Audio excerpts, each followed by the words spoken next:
Namaskar, good afternoon. As you can imagine, today is the anniversary of 1 year of Prime Minister Modi's third government, and it is important for us to assess how this government has fared both in the last 1 year and overall in the last 11 years as well. Some of you would know that I, prior to becoming a member of parliament, was a professor at IIM Bangalore. One of the things that professors are good at is assessing the performance of typically students, but also of governments. And what we have done, as I'm also chair of the AICC Research Department, and we have looked at the promises that have continuously been made by Modi Sarkar, and of course, the document that they just released, which I have here a small version of this, the 11 Saal Seva, Sushasan, Garib Kalyan ke 11 Saal. So, Viksit Bharat ka Amrit Kal, the usual slogans and dialogues. Anyway, good afternoon. I'm Professor Rajiv Gowda, Chair, AICC Research Department. I'm joined by Advocate Mahima Singh. I will be speaking to you in English, and we will be releasing two sets of documents with tremendous amount of detail for you. In order that we do not repeat each other, I will cover some of the highlights in English, and Mahima ji will cover some of the highlights in Hindi, but we will not repeat the same points. There are lots and lots of points to cover. Anyway, the first point that we want to make is that we have two sets of documents for you. This document, Ek Aur Baar Jumla Sarkar, basically looks at the promises that were made in the 2024 manifesto of the BJP, plus other kinds of promises and statements that they've been making over time. And this document, 11 Saal Jhute Vikas Ke Waade, is a detailed expose of the hollow promises, of the hollow track record, of the false statements that are highlighted in the BJP's report card that was just released. So what are we talking about? Well, if you take a look at this 11 Saal document of the BJP, one of the first themes that they highlight is about taking care of the poor and the marginalized. They are very happy that 81 crore people are getting free fruit grains under the Pradhan Mantri Garib Kalyan Anna Yojana.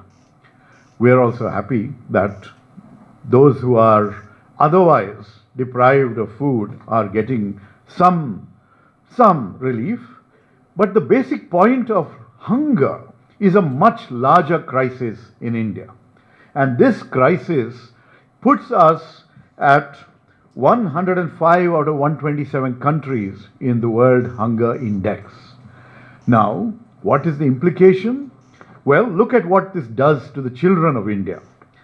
Malnutrition is affecting our children in a very horrible way, crippling their growth and their future possibilities.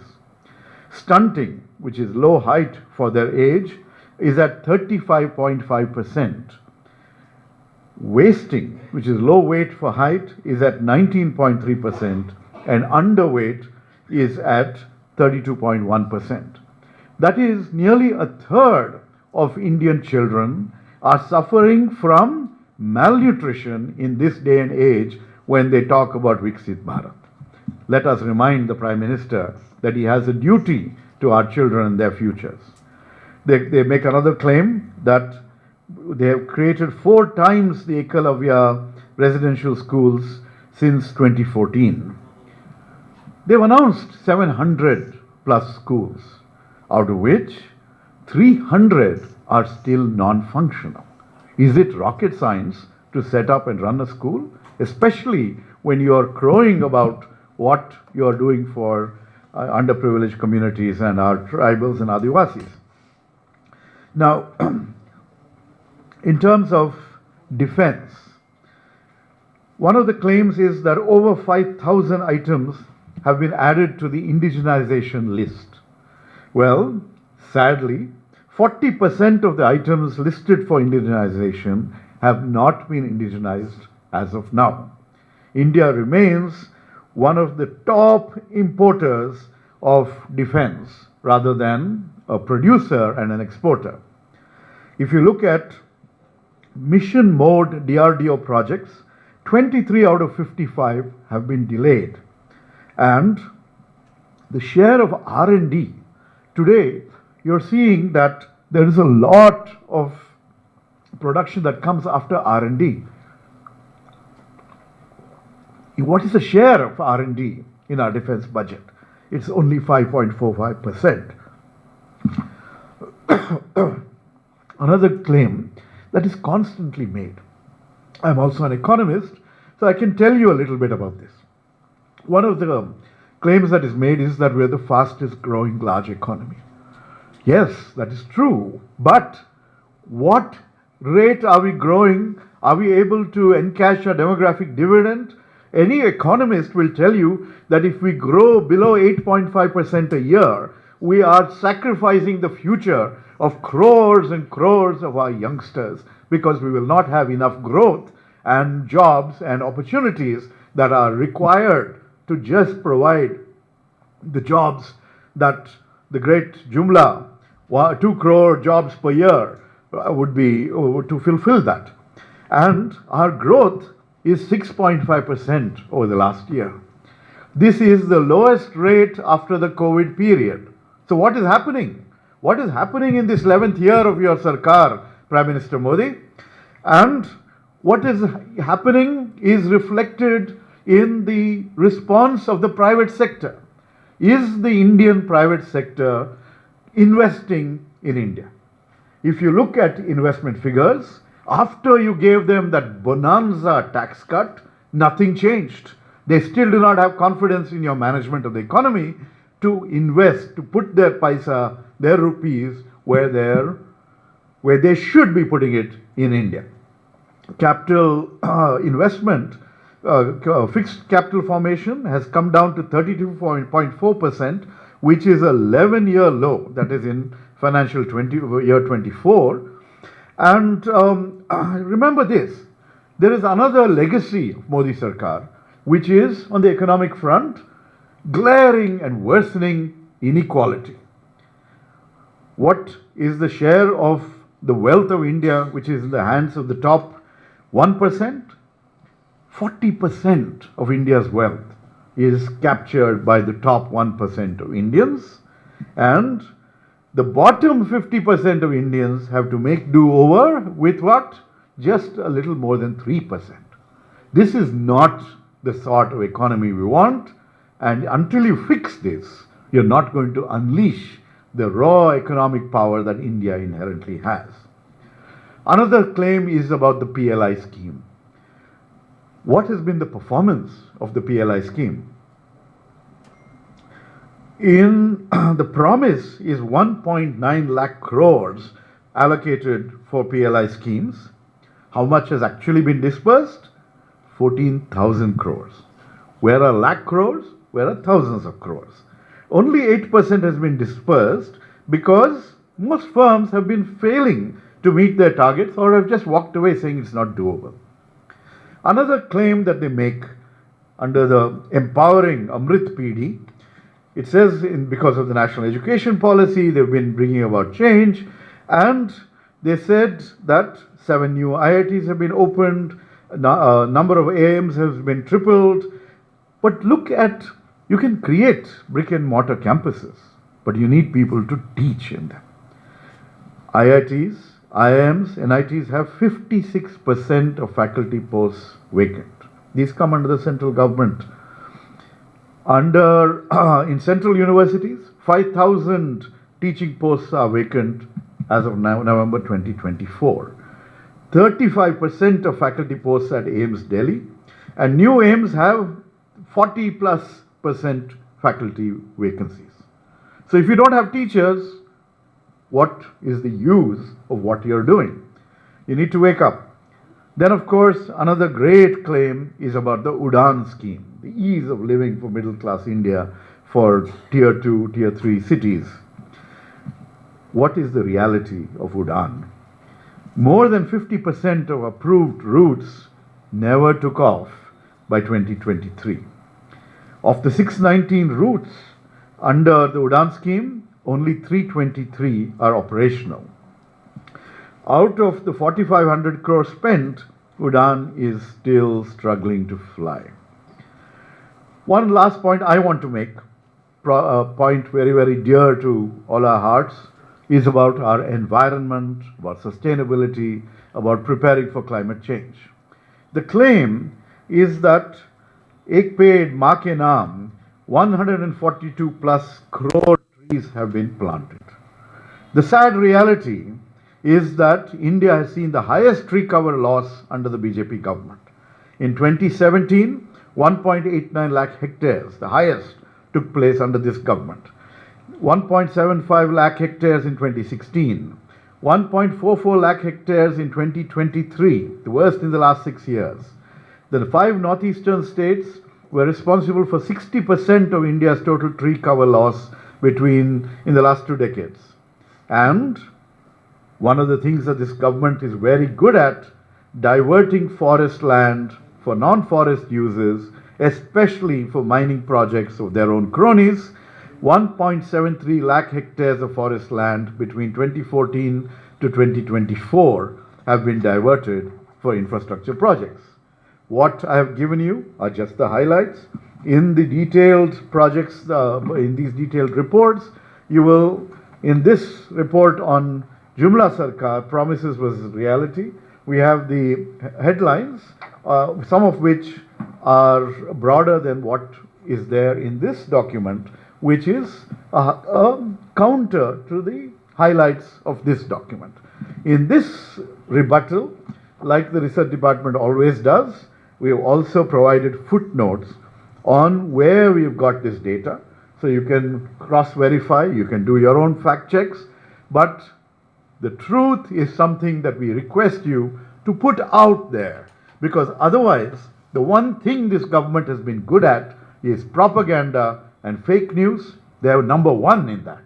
It is our job as a responsible opposition to make sure that the people of India know the grim reality. Over to you, Mahimaji.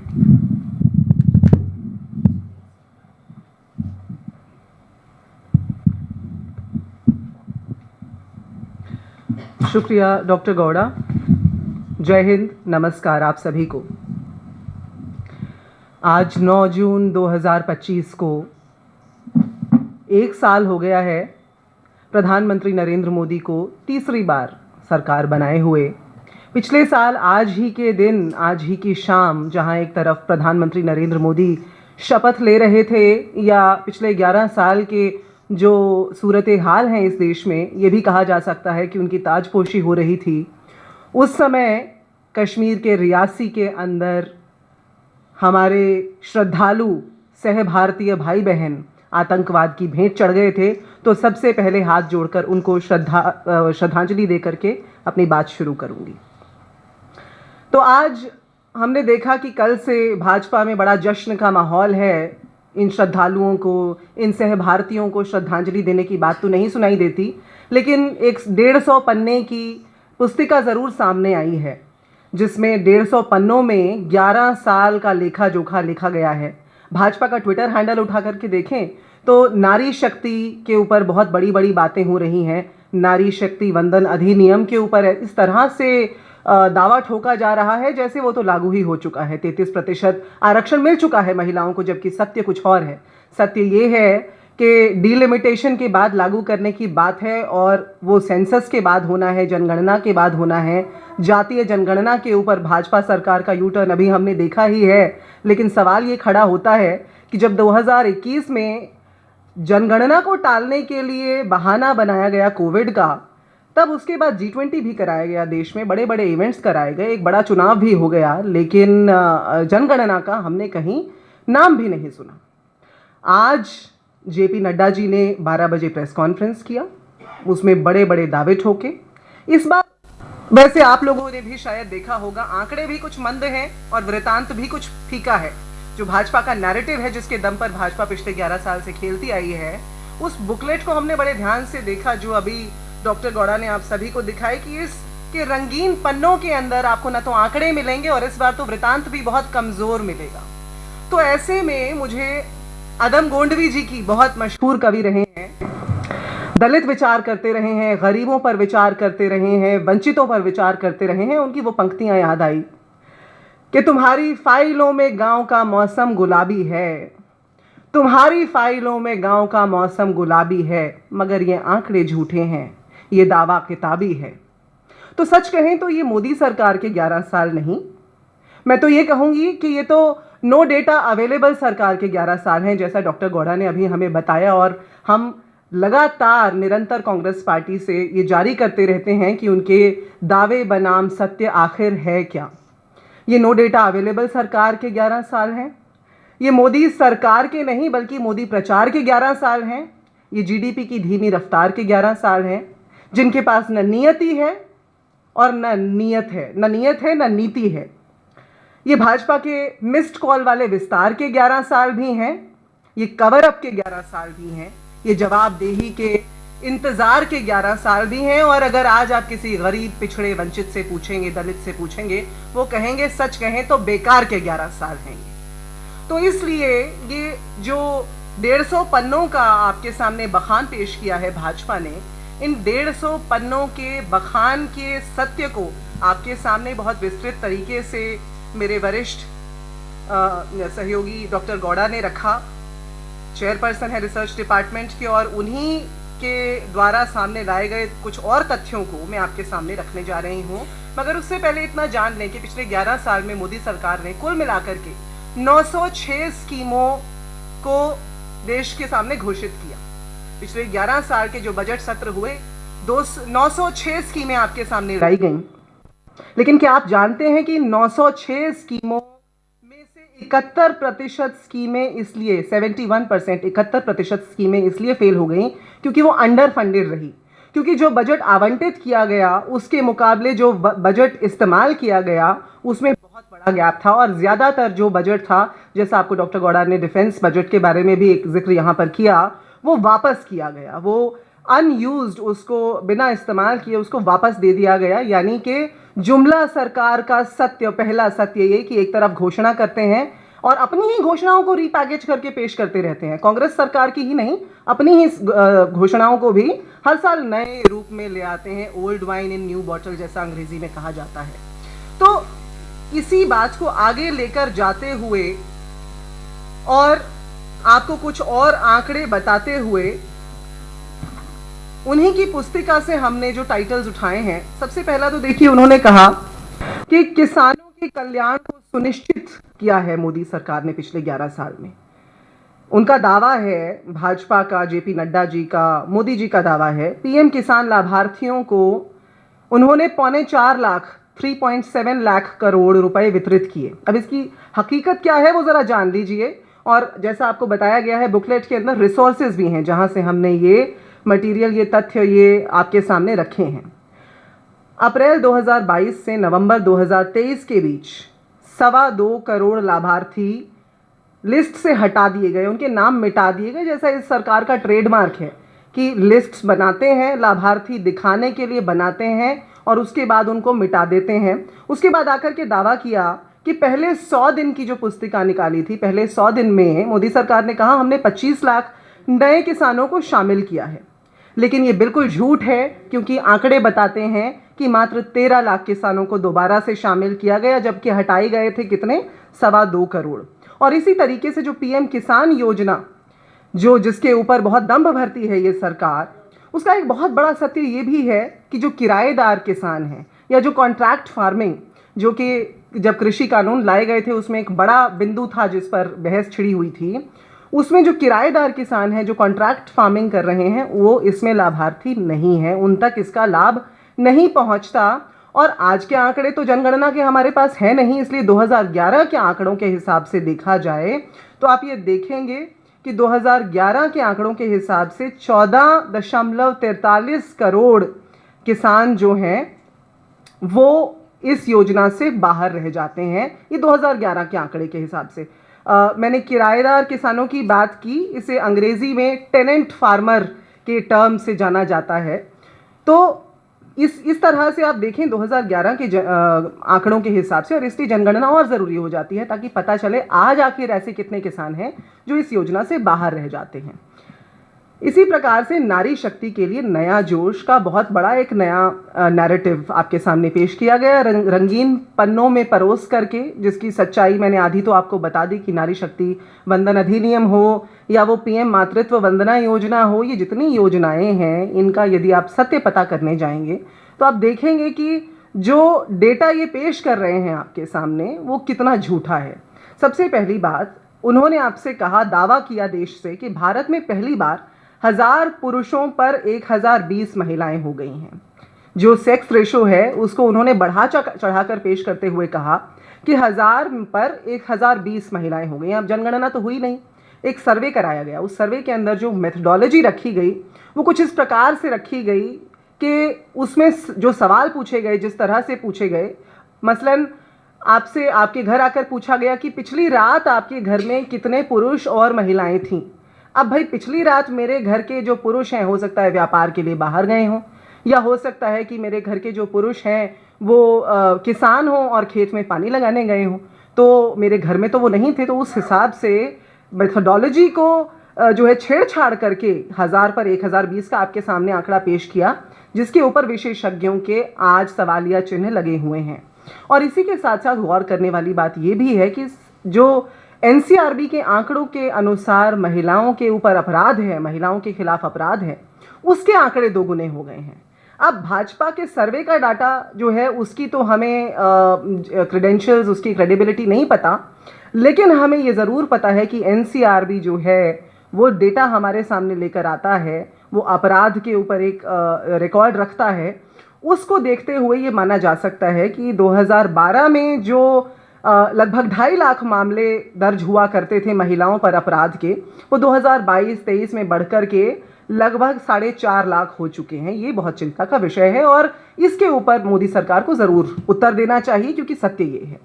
PM मातृत्व योजना का मैंने आपके सामने जिक्र किया। 2013-14 में इस योजना का नाम इंदिरा गांधी मातृत्व सहयोग योजना, एक स्वरूप इसका ये था, जिसको बाद में बदल के आपके सामने लाया गया। और आज दावा किया है भाजपा सरकार ने कि पीएम मातृत्व वंदना योजना के तहत 3.98 करोड़ गर्भवती महिलाओं और स्तनपान कराने वाली माताओं को 18,593 करोड़ रुपए वितरित किए गए हैं। अब इसका सत्य भी इस पुस्तिका में आप देखेंगे कि आपके सामने बड़े विस्तृत तौर पर दिया गया है, लेकिन मैं एक छोटे से बिंदु में संक्षेप में आपसे अगर कहना चाहूँ तो वर्तमान में महिलाओं को केवल 5,000 रुपए की सहायता मिल रही है इस योजना के तहत। जो राष्ट्रीय खाद्य सुरक्षा अधिनियम, जिसे कांग्रेस पार्टी 2013 में लाई थी, उसके बलबूते पर हम 6,000 की सहायता प्रदान करते थे, आज उसे घटा करके 5,000 कर दिया है। और ये जो लाभ है आज की योजना के मुताबिक सिर्फ पहली संतान तक ही स्त्री को मिलता है, यानी कि उसके बाद जो महिला के पोषण संबंधी जो ज़रूरतें हैं और आर्थिक कमज़ोरियों के चलते जो उनकी अनदेखी होती है, वो अनदेखी बरकरार है। और इस सरकार की जो स्कीम्स हैं, जैसा पहले मैंने आपसे बताया, वो हाथी के दांत खाने के और दिखाने के और करते हुए वो इस तरह से उसको घुमा फिरा करके जो मिल रहा है वो कुछ और, आपको बताया जा रहा है वो कुछ और है। इसके बाद एक बहुत बड़ा दावा जो भारतीय जनता पार्टी और प्रधानमंत्री नरेंद्र मोदी बार बार करते रहे हैं, और शुरुआत से startup India, stand up India करके स्कीम्स चलाई थी, बहुत सारी इंडिया इंडिया करके स्कीम्स चलाई थी, और डिजिटल इंडिया, स्किल इंडिया, खेलो इंडिया। आज ये जो स्टार्टअप इंडिया की मैं विशेष तौर पर बात करूं, क्योंकि व्यवसाय में आसानी की बात ये सरकार करती है। एमएसएमईज पर इनके पास कोई डेटा नहीं है, आप पूछने जाएंगे तो एमएसएमईज बंद कितनी हो गई, खुल कितनी गई, कोई डेटा नहीं है। लेकिन एक डेटा जो हम आपको देने जा रहे हैं वो ये ज़रूर है कि जहां मोदी सरकार दावा कर रही है कि 1.80 लाख से अधिक नई कंपनियां पंजीकृत हुई हैं, जो 2022-23 की तुलना में 16% की वृद्धि दर्शाती हैं, ऐसा वो कह रहे हैं। उसके मुकाबले जो सत्य है, जो आंकड़ा है, वो कहता है कि मात्र 2024 के अंदर 12,717 स्टार्टअप बंद हुए हैं। यानी अगर इस स्टार्टअप इंडिया को शट डाउन इंडिया कह दिया जाए तो इसमें कोई भूल नहीं होगी, ये गलत नहीं होगा। 2021 में जहां इन प्रोजेक्ट्स के लिए $38 बिलियन की फंडिंग उपलब्ध थी, वो 2024 में घट करके आधी से भी कम 14.4 बिलियन डॉलर के करीब रह चुकी है। और यहाँ तक कि 2025 के पहले 4 महीने में ही 259 स्टार्टअप्स पहले ही लगभग तबाह हो चुके हैं। तो इसलिए ये तो रही बात व्यवसाय की, महिलाओं की, लेकिन इससे पहले कि मैं अपनी बात को विराम देने की ओर बढ़ूं, इस देश का एक बहुत अहम हिस्सा है उत्तर पूर्व। उत्तर पूर्व, नॉर्थ ईस्ट जो रीजन है हमारे देश का, उसके लिए दावा करती है मोदी सरकार कि 2014 की तुलना में 2024 में इस क्षेत्र में विद्रोह गतिविधियां 24% कम हो गई हैं। अब बताइए इस पर कौन विश्वास करेगा। मणिपुर जो 2 साल से जल रहा है, मणिपुर जहां विस्थापन, हजारों लोगों का जो विस्थापन हुआ है, वो दक्षिण एशिया के कुल विस्थापन का 97% आज बन चुका है।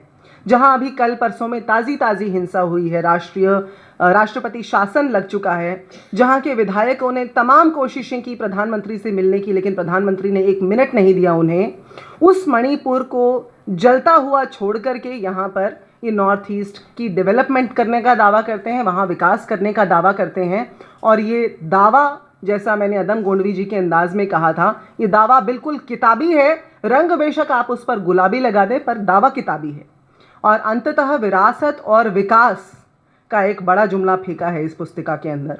उसमें से भी मैंने जो एक बिंदु उठाना उचित समझा, क्योंकि इस समय सबसे ज़्यादा चर्चा में जो विषय है वक्फ संशोधन अधिनियम 2025 का, उस पर दावा करती है मोदी सरकार की संपत्तियों की पारदर्शिता, जवाबदेही और प्रशासन को केंद्रीकृत डिजिटलीकरण और एक मजबूत ऑनलाइन पोर्टल के माध्यम से बढ़ाता है उनका ये संशोधन, वो ऐसा कह रहे हैं।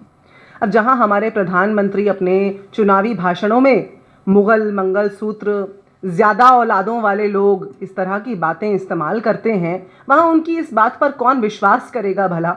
और इसमें और तमाम जो तथ्य हैं, वक्फ बाय यूज़र के ऊपर सवाल था, क्यों वक्फ के अंदर जो है दूसरे धर्मों के लोगों को लाने की बात हो रही है, जब दूसरे धर्मों के बोर्ड्स के अंदर जो है हम इस्लाम के लोगों को शामिल नहीं करते। तो ऐसे में बहुत सारे प्रश्न जो खड़े थे, आज सर्वोच्च न्यायालय ने इस पर अपना जजमेंट रिजर्व किया हुआ है। इस पर बहुत ज़्यादा न जाते हुए उनके दावे का खंडन ज़रूर हम कर देना चाहते हैं। और इससे पहले कि मैं अपनी बात को विराम दे के आप लोगों के लिए प्रश्नोत्तरी के लिए आमंत्रित करूं, मैं बस इतना कहना चाहती हूं कि ये जो लिखा है सेवा, सुशासन, गरीब कल्याण, ये तीनों जो बातें हैं, ये तीनों बातें वो व्यक्ति जो अपना सीना ठोक करके संसद में कहता हो एक अकेला सब पे भारी, वो व्यक्ति जिनकी देख रेख के अंदर 18 महीने में 4 बार आतंकवादियों ने हमला कर दिया हो और वो आतंकवादी आज भी खुले घूम रहे हों, वो व्यक्ति जो अमेरिका में बैठे हुए थे और उनकी देखरेख में वहाँ पर बैठे हुए वो राष्ट्रपति के साथ बात कर रहे हैं, और यहाँ अमेरिकी सेना के विमान पर विमान उतर रहे हैं और 600 से ज़्यादा भारतीयों को वहाँ से यहाँ पर वापस अपमानित करके, बेड़ियाँ बांध करके, गौ मांस खिला करके, बीफ खिला करके उनको हमारे देश में अपमानित करके उतारा गया। एक ऐसे व्यक्ति जो गरीब के कल्याण की बात तो कर रहे हैं, मगर जब नमस्ते ट्रंप किया तो गुजरात में ऊंची सी दीवार बना दी गरीब इलाकों के पास में, जब G20 किया तो दिल्ली में हरे पर्दे लगा दिए उन इलाकों में जहाँ पर गरीबों का इलाका है। ये सेवा की बात कर रहे हैं, ना इनमें समर्पण का भाव है, ना इनमें लोगों से संवाद करने की इच्छा शक्ति है। ये सुशासन की बात कर रहे हैं जिसके लिए समभाव और शिष्टाचार आवश्यक है। तो इसलिए एक अकेला सब पे भारी के ये जो 11 वर्ष हैं, जिन्होंने पिछले वर्ष यू टर्न लेकर के सर्वसम्मति में नया पैकेज करके हम सबके सामने पेश करने की जो है एक असफल कोशिश की, मैं कहूँगी, क्योंकि देश का विश्वास उठता जा रहा है, उनसे हम अंततः ये ज़रूर कहना चाहेंगे कि आज भी भारत की 140 करोड़ जनता यही विश्वास करती है कि सत्यमेव जयते और डरो मत। जय हिंद।